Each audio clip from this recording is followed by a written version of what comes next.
Bismillahirrahmanirrahim. Assalamualaikum warahmatullahi wabarakatuh dan salam sejahtera. Hadirin sekalian, bersyukur kita kehadrat ilahi dengan izinnya dan serta limpah kurnianya dapat kita bertemu dalam program Forum Isu bersama saya moderator pada pagi ini, Nur Faizah. Hadirin yang dirahmati sekalian, sebelum saya memperkenalkan ahli panel-panel kita pada hari ini, kita sedia maklum masih terdapat beberapa taman asuhan kanak-kanak TASKA bagi orang kanak-kanak yang berkeperluan khas di seluruh negara yang masih belum diperkasakan untuk mendidik golongan berkenaan. Kita sedia maklum masih terdapat beberapa taman asuhan kanak-kanak iaitu TASKA bagi kanak-kanak berkeperluan khas di seluruh negara masih belum diperkasakan untuk mendidik golongan berkenaan bagi meningkatkan keupayaan serta pengurusan diri yang mana boleh memberi dari ketahanan dari aspek bukan sahaja kognitif tetapi fizikal dan juga mental. Penjagaan awal kanak-kanak berkeperluan khas ini adalah penting untuk perkembangan dan kesejahteraan mereka. Ia biasanya melibatkan pendekatan pelbagai disiplin termasuk pakar pediatrik, ahli terapi, pendidik dan juga ibu bapa yang bekerjasama untuk memberikan sokongan yang disesuaikan. Sesuailah dengan tajuk kita pada hari ini iaitu penjagaan awal kanak-kanak berkeperluan khas. Dan sebelum kita mengupas tajuk ini dengan lebih mendalam, izinkan saya untuk menyampaikan serangkap pantun. Di taman bermain riang gembira, kanak-kanak berkeperluan khas berseri wajahnya. Dalam hati mereka penuh semangat, walaupun cabaran mereka tetap berjuang bahagia. Saya akan memperkenalkan 4 orang ahli panel jemputan kita pada hari ini. Baiklah, di sebelah kanan saya merupakan ahli panel pertama iaitu Saudari Gausalia yang merupakan guru bahasa Melayu di Sekolah Kebangsaan Orchid. Apa khabar Saudari? Khabar baik Tuan. Okey, seterusnya ahli panel kedua kita yang berwajah ayu, Saudari Pavitra yang merupakan penolong kanan Art Ewa Murid SK Kampung Baru. Selamat datang Saudari. Selamat datang Cik Wanita. Dan ahli panel ketiga kita iaitu seorang guru di Tadika Insan Cemerlang, Cik Hasmatul Syahira. Apa khabar? Baik. Dan di hujung sana nampak pemalu tapi bijak berkata-kata, Saudari Alia Mazlin iaitu pensyarah Universiti Selangor bahagian pendidikan awal kanak-kanak. Selamat datang juga kepada Saudari. Selamat datang. Baiklah, sebelum saya menyimpang dengan lebih jauh, kita mulakan dengan soalan yang pertama. Baiklah, soalan saya pada panel yang pertama, apakah masalah-masalah yang sering berlaku pada penjagaan awal kanak-kanak berkeperluan khas ini dan apakah puncanya? Silakan. Okey, baik. Terima kasih atas persoalan Cik Faizah. Okey, baik. Punca adalah salah satu saja, iaitu kekurangan pengetahuan dan juga kemahiran dalam kalangan ibu bapa dan juga dalam kalangan guru atau pendidik. Baik, ramai ibu bapa yang mempunyai anak khas tidak mempunyai pengetahuan dan juga kemahiran yang mencukupi untuk menjaga keperluan khas anak-anak mereka dari segi pemakanan, dari segi aktiviti harian dan juga rangsangan perkembangan.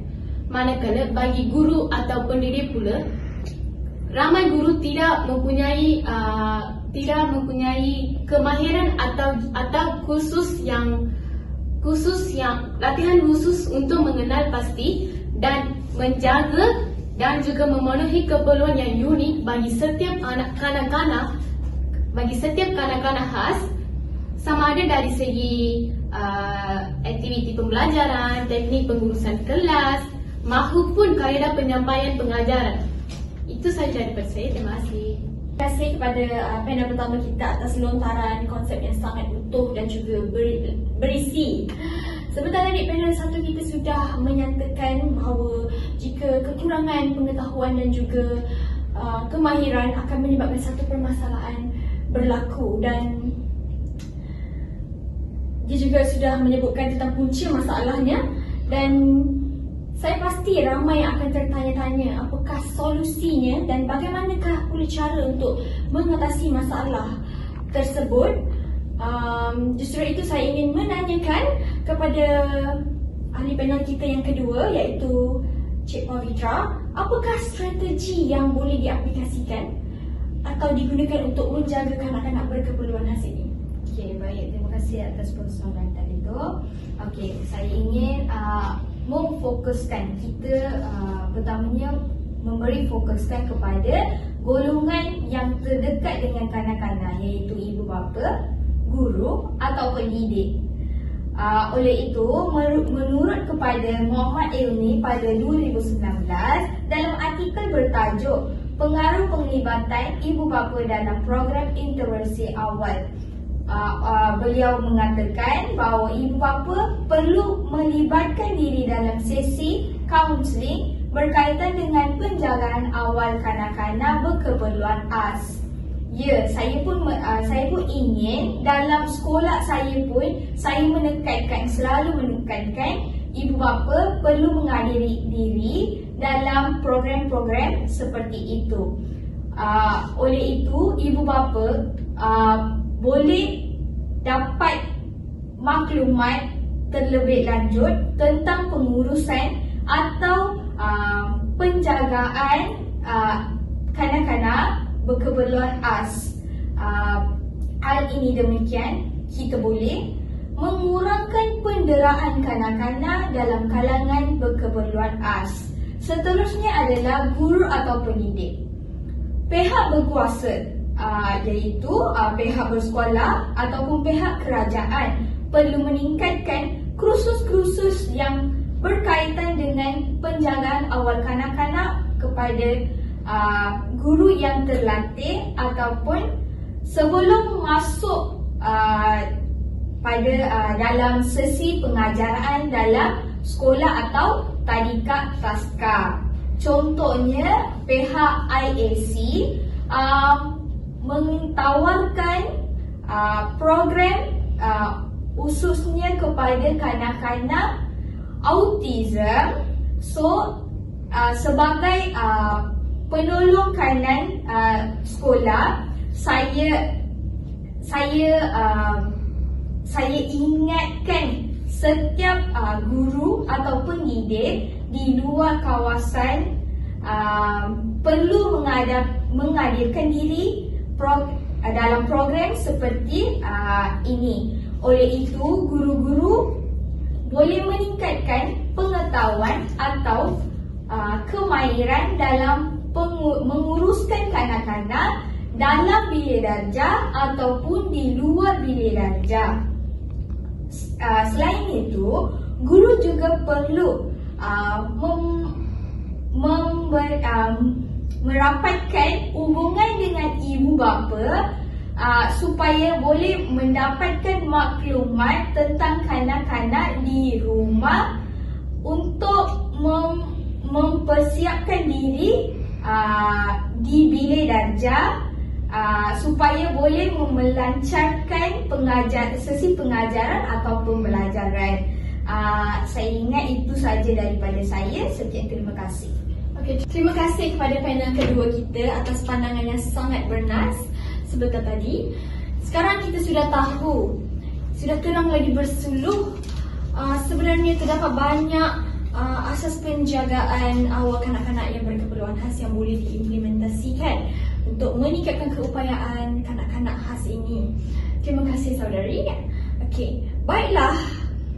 Kedua panel kita sudah menerangkan tentang punca dan cara mengatasi tentang penjagaan awal kanak-kanak berkeperluan khas, dan kita akan teruskan lagi dengan panel ketiga kita, Cik Asmantul Syahira.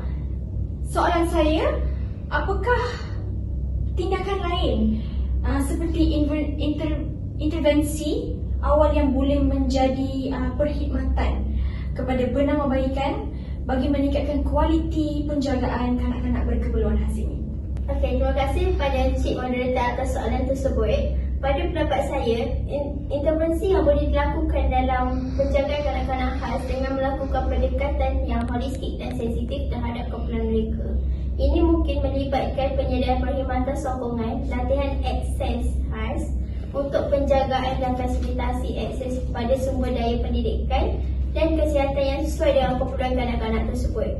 Penting juga untuk kita memastikan persekitaran yang inklusif dan memahami keunikan setiap kanak-kanak khas tersebut. Selain itu, kolaborasi antara pihak sekolah, pusat penjagaan kanak-kanak dan ibu bapa juga perlu meningkatkan pemahaman dan cara untuk menjaga kanak-kanak khas seperti Encik Pavitra mengatakan tadi.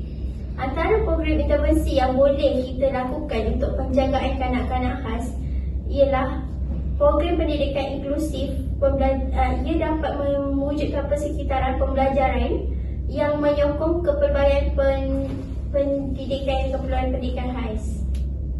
Dengan menyediakan sumber daya dan sokongan guru yang berkelayakan. Selain itu, pihak sekolah juga boleh menyusun aktiviti, sosial dan kelab yang dirancang khas untuk kanak-kanak pendidikan khas ini supaya dapat memberikan mereka peluang untuk berkongsi pengalaman dan membina hubungan sosial sesama sendiri. Seterusnya, program asuhan bersepadu untuk kanak-kanak khas yang melibatkan sokongan kehidupan mereka termasuklah program untuk membantu kanak-kanak khas ini membangunkan kemahiran dalam kehidupan harian mereka, sosial dan juga pekerjaan yang akan datang. Sesuai dengan keupayaan mereka, program-program ini perlulah dilakukan secara fleksibel bagi kanak-kanak tersebut untuk melibatkan, dan kita perlu melibatkan semua golongan kanak-kanak khas ini secara aktif. Itu sahaja dari saya, Encik Moderator. Terima kasih Cik Asmatul. Memang tidak diragui sememangnya intervensi ini mengurangkan sesuatu kekurangan upaya kepada perkembangan seseorang individu. Dan seperti apa yang telah diulaskan oleh panel ketiga kita, seterusnya panel keempat, apakah cadangan lain yang boleh diberikan berkaitan dengan tajuk kita pada hari ini? Silakan. Okey, terima kasih kepada Encik Moderator kita mengenai soalan yang telah diajukan. Okey, saya ingin mengatakan tentang isu penderaan di taska. Pengusaha tidak patuh dengan akta taska. Ini membuatkan banyak kes penderaan yang berlaku di Malaysia sendiri. Disebabkan kes penderaan kanak-kanak ini di negeri Melaka meningkat lebih daripada 3 kali ganda kepada 306 kes berbanding tahun 2022 sesuai kejadian yang dilaporkan oleh pihak asuhan, taska dan jaga anak-anak dan tidak berdaftar. Ini mengakibatkan kita perlu meningkatkan latihan dan penyediaan sumber daya guru dan pengasuh yang bekerja dengan kanak-kanak. Mencadangkan untuk meningkatkan latihan dan penyediaan sumber daya guru dan pengasuh kanak-kanak dengan pengasuh bekerja untuk keperluan khas, termasuk dalam program latihan yang lebih mendalam tentang keperluan khas itu sendiri, dari teknik pengajaran yang sesuai dan efektif dalam komunikasi yang dengan mereka. Dan menurut pensyarah Fakulti Pendidikan Universiti Kebangsaan Malaysia, Prof. Madya Dr. Hassanah Toran berkata, pengajar yang akan mengajar di taska dan di pusat pemulihan perlu daripada kalangan guru terlatih berbanding sukarelawan yang mendapat allowance supaya dapat mencapai matlamat yang telah ditetapkan oleh kalangan keperluan khas supaya tidak tercicir. Seterusnya, kita perlu menyediakan pelbagai kemudahan dan peralatan kepada kanak-kanak di taska dan di tadika juga untuk memastikan stability lebih bagi kanak-kanak keperluan khas, termasuk penyesuaian fizikal bangunan, alat bantu mengajar dan sokongan daripada kerajaan dan juga NGO. Selain itu, kolaborasi pakar kesihatan dan pendidik khas akan membantu untuk merancang program yang sesuai dengan keperluan individu setiap kanak-kanak khas itu sendiri.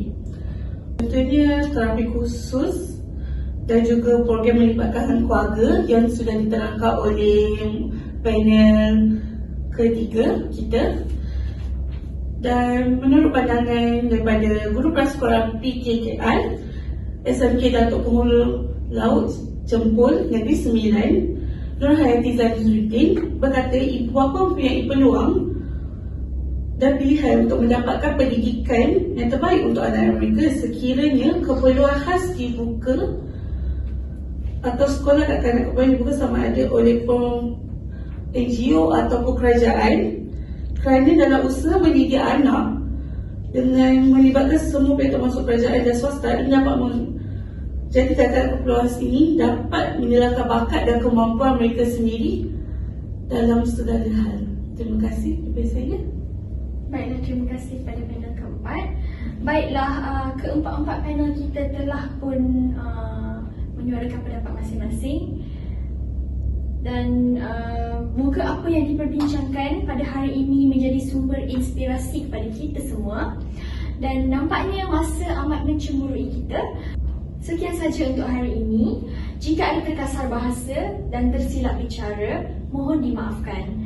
Sesungguhnya yang baik itu datang dari Maha Pencipta kita dan yang kurang baik itu datang dari kekhilafan kita sendiri. Terima kasih. Sekali lagi, jumpa di lain hari.